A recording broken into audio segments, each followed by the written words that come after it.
So my name is Jeff Davis. My business is Romp Real Estate, and it's a technology service designed to deal with a very particular problem that is about to happen within the real estate community.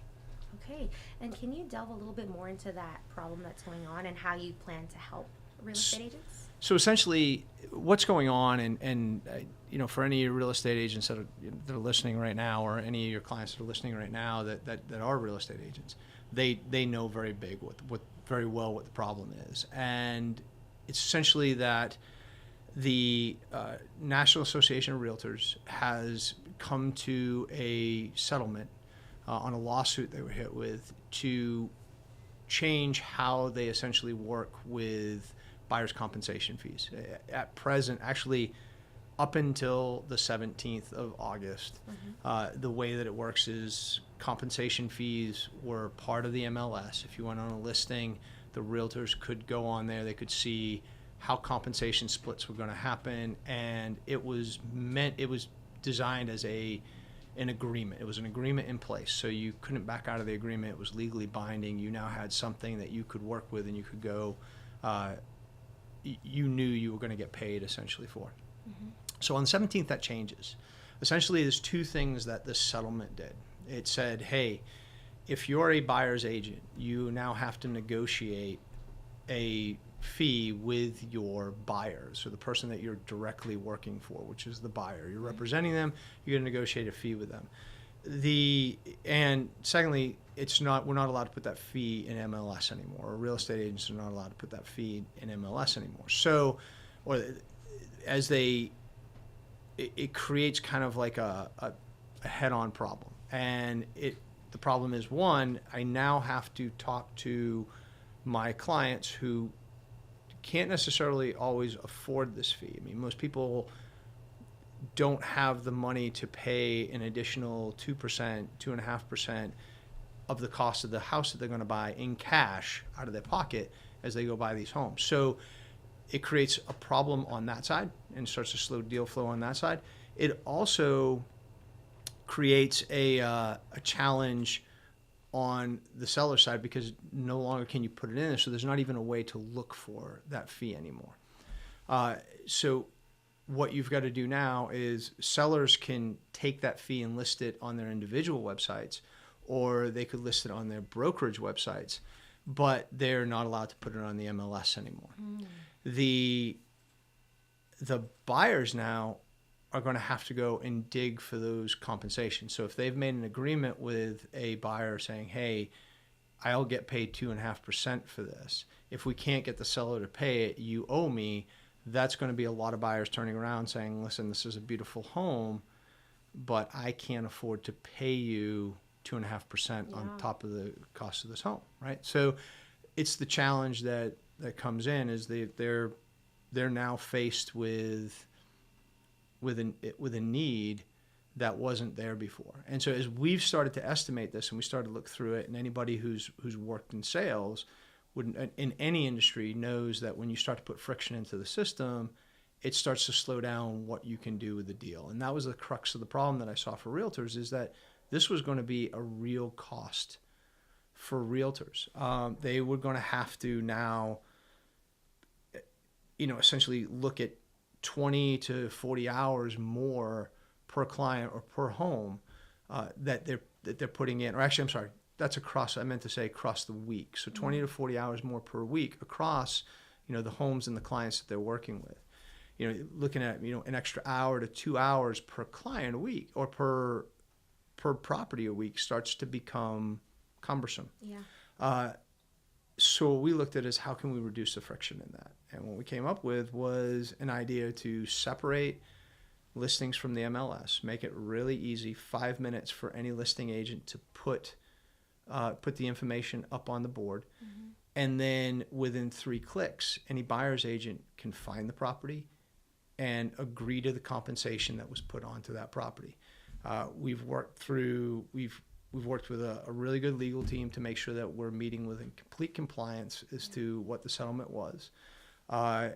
We welcome anybody to kind of come look at the site from that end with it. But we think what we've created here is a way for realtors to increase deal flow or to keep their deal flow going at the current rate it's going right now, and turning what was going to be an extra 20 to 40 hours a week into an extra 2 to 3 hours a week. Mm-hmm. So that's our hope.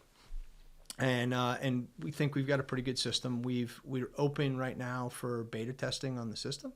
So we're trying to, we're trying to build it out, right? We're trying to make it so that it's going to be an easy to use system. And we also think that there's some additional advantages that don't really exist in the way that they're doing business right now that will exist with the system. One, it'll offer 100% transparency, because as you put a listing in, that'll actually trigger a link. That link now goes to the seller. The seller can now see the transactions that are happening on their house. The same thing happens on the buyer side. As the buyer agrees to a negotiated compensation with a seller's agent, that now goes to their particular buyer. So their particular buyer and the seller are all now part of the entire process. They get to see. They're not in the dark. No one's in the dark. Exactly. So the whole thing that started this was people complaining that realtors weren't being upfront with them, that they were fixing prices. You won't be able to make that claim anymore. Everybody will feel more comfortable. And from somebody who's been in sales a vast majority of their post-military career, I will say that anything that you can do that opens up transparency to people that you're trying to make deals with back and forth opens up the ability to negotiate a lot better. Because no longer do I have to tell a seller, listen, people aren't coming to see your home because you refuse to pay a buyer's agent fee. You can show them now. You can have that open discussion with them, and they can see it. They can see it's not you pushing back. Mm-hmm. I also think that as people see all the work that realtors put in to sell their homes and to buy and to take care of people for their own homes, as people start to see that work, the question of, do I really need a realtor, or why am I paying this fee, will quickly go away. Mm-hmm. Because there's a lot of work those people do to make those deals and make them happen. Buying and selling a home is an emotional thing for the person buying and selling the home. It's not for a realtor, right? They're professionals, and they're making the deals happen and keeping the deals flowing. The other thing that we see in this is not only will the buyer's agents be able to go on and search for properties that meet their compensation needs and their clients' home needs. I want a two-bedroom apartment between this, or two-bedroom house between this price and this price. They'll also be able to, on the seller side, be able to go ahead and search for buyers. So as a buyer's agent goes on there, they'll be able to go ahead and list up, they're going to put in what their buyer's needs are. Yeah. That is in turn going to allow the seller's agents to now go home at the end of the night and, hey, let's see, I'm having trouble selling this home. Let's see if there's anybody who's in the market for this home, mm-hmm. or who's looking for this home, and see if I can't go ahead and talk directly to their agent and bring their agent in and maybe get a home viewing. Yeah. That's something that right now you're limited to with who are the people I actually know, and you can talk to them about the homes that you may have up and what you have coming soon and what have you. But with this, it now allows you to stretch that out completely, as technology does, right? It democratizes that entire market. And so if the way we look at it is, our goal was, if what you're going to have is deal flow is going to slow down because the number of hours you're putting in are going to go up to here, if our technology can go ahead and bring it right back down to baseline where it is, now can we increase deal flows by just continuing to add more features on there that allow it to be easier and easier to sell these properties and to work through the negotiations. Yeah. So that's a big piece of it. That's a great little plan you have here, system that you've got going on. Is this going to be like maybe a website with like a portal they log into, or is it going to be like an app, or both? So we're starting out in the beta form, which will be launching in the second week of September. And again, this goes back to all the real estate agents that you have here. We are looking for communities where we can get a mass of anywhere from 100 to 500 realtors and sign them up for beta testing. That would give them the product for free for the first year. So yes, it starts out as a website, and we're going to go ahead and run the beta testing as a website. It will then be work its way into an application, be on your phone. So realtors will be able to do this as they're on the move. And it, in addition to making the deal flow work quicker, it allows them to go ahead and now have a record of it, kept of it. They now have, it will be a legal document that they'll get out of it, so they'll make the agreement. And that will be kept in the portal. Everything will be kept in one place for them. So they can now go from client to client. They can go from home to home. And everything that they need for that particular home and that particular client will all be listed right there. It'll also be nice and easy to read for, like we talked about before, for their sellers and for their buyers. Mm-hmm. That is pretty awesome. Can you I talk hope so. to me? Yeah, no, that sounds awesome. I'm sure some realtors will be listening and be like, this process sounds like it's going to take some certain, not burdens, but things off my shoulders that'll make it easier. So the funny thing about it is with the settlement that's happened, the best realtors and what we did is we talked to brokers. So this came to me. I wasn't in the real estate industry originally. My cousin is. She's actually down in Florida, and she owns a brokerage down in Florida. And she calls me up and she says, "This is going to be a major problem." I'd read about it a little bit in the Wall Street Journal. I knew that the whole thing was coming, but I didn't anticipate. Yeah, well, I didn't. I mean, to me, it didn't register. I wasn't a realtor. I didn't register. So she hits me with the whole problem. I did a little bit of research, and she's like, "Look, you're the only person I know that could build something like this. Can we build something together?" And so we Mm-hmm. started working on it together and putting it together. This was about 2 months ago. So we've run really quick with it. Yeah. But every realtor that we've talked to and she's talked with the other brokerage and talking to the top producers, every one of the top producers sees it the same way. It's not Armageddon, but it's definitely going to slow the amount of deals that they're going to be able to do throughout the year because it's just so much additional work. So it limits the number of clients that you can take on at any particular point in time.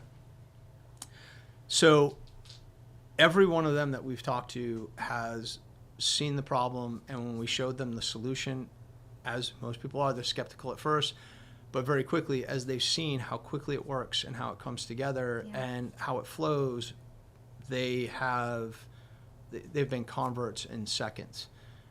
So yeah, we're pretty excited about the response we're getting. Yeah, no, absolutely. And I was going to ask you, like, how did that come to be? But that you just explained it to me that your sister... Wait, no, a cousin. Your cousin in Florida is a real estate agent, and she was just like, hey, we have this big issue coming. I'm just like, I know you used to be a real estate agent, but I love that you were like, I think I could come up with something here. And when you said she knew you'd be able to solve this, or the only one who can do this, do you mean like you have like software background or what? So I actually, I spent 21 years in the Marine Corps, not doing anything involved with technology. I was an infantry officer actually, and I went from that when I left the Marine Corps. I did what everybody does in this area, and I went into government sales. And I didn't love government sales, but I did it. And so from there, I decided I was going to just go work in technology. And I loved automotive, and I moved over to working with automotive software. So I worked for BlackBerry. If you remember the old BlackBerry phones. Yes. Yeah. Yes. So BlackBerry's in about 250 million cars, I think, worldwide, last count. But they do the operating systems for all the cars. So I worked at BlackBerry as part of a product team, and that's, I spent a few years in that background. I went to MIT and did some graduate work in data science and things along those lines. Okay. So I had that idea of, okay, how do you market this? How do you build this? And how do you find, actually more importantly, how do you find the guys who are really, really good at putting these things together rather than just trying to do it all yourself? Yes. So that's brilliant. And you are coming from Massachusetts. What brought you to Northern Virginia? So 21 years in the Marine Corps. I retired out of the Pentagon. We lived in Alexandria, and then as our kids started to get a little bit bigger, we went out to Percival and now into Lovettsville. So. Okay, pretty cool. And I know we were talking about Portugal. Can you tell me a little bit about your history there for listeners who maybe are curious? I don't know how much history it is, but so I come from a part of Massachusetts, a fishing community, where it's we have like one of the largest Portuguese populations outside the country of Portugal. I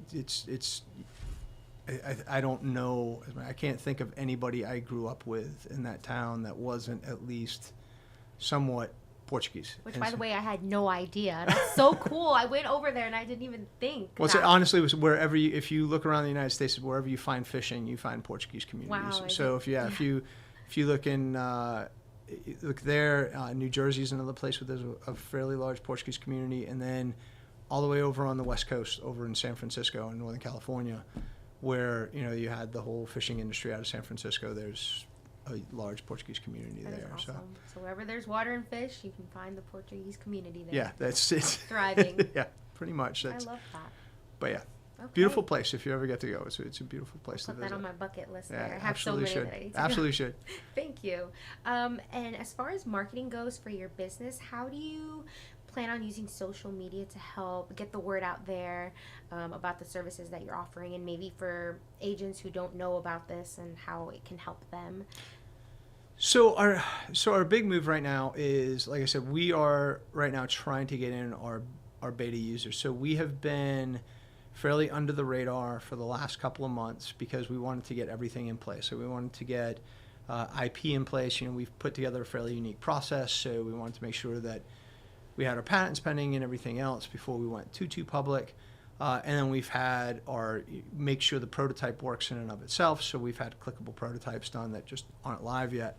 So our big move right now is really just starting to push in individual markets. So we haven't gone on a wide social media campaign.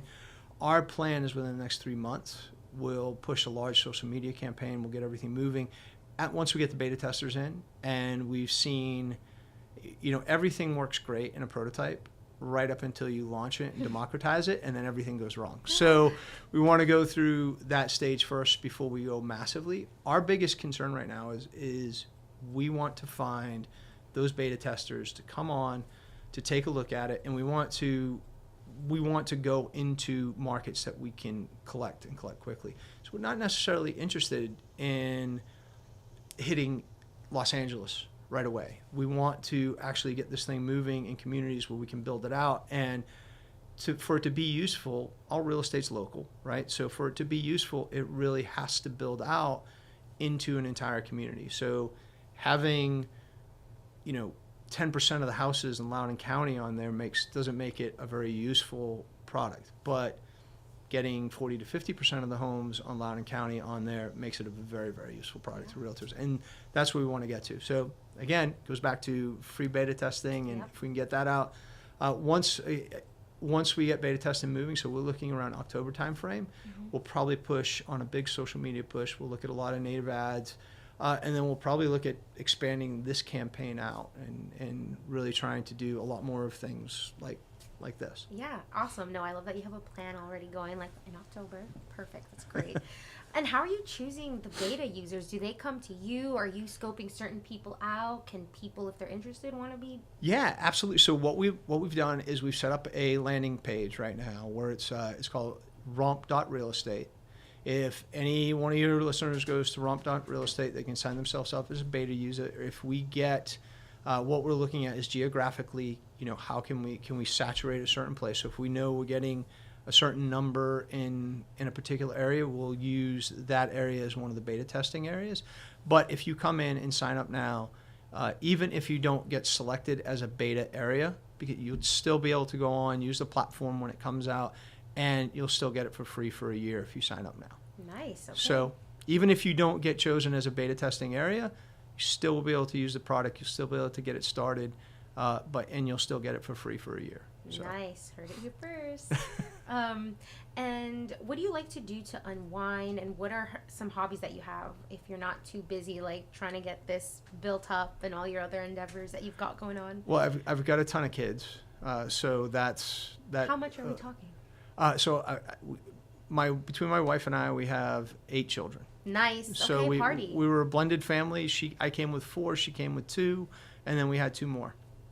Most of them are, as a matter of fact, I just yesterday took our youngest to the airport. He just joined the Coast Guard. So He is off in Cape May, New Jersey right now, getting yelled at. The other one, his older brother is graduated from officer candidate school this summer, and then we have a daughter that's in California that's going to college in California, another son in California, and then a older son getting ready to go to UVA, and then we have two little guys that are in there just kind of just doing the elementary school thing now. So we started, we're not smart. We started over at a very old age. As you can see, everything here is gray now. No, so you look great. You look great.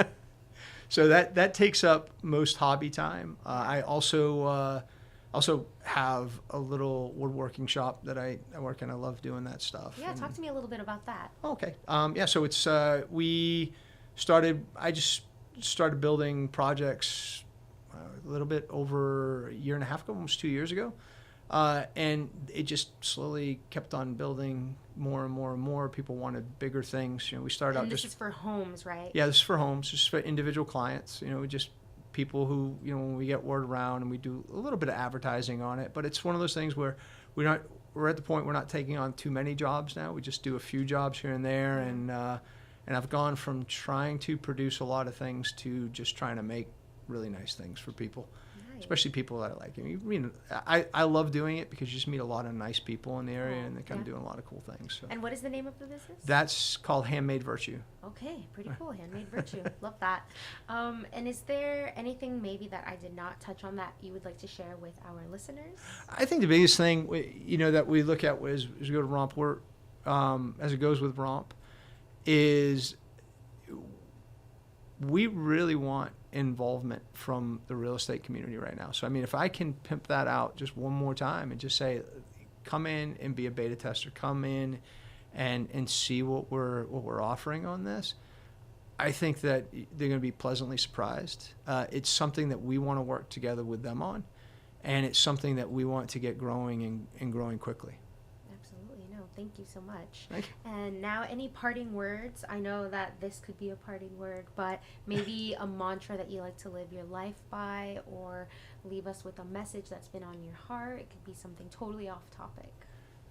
Well, it's a loaded question. Yeah, that is a loaded question. Let me think.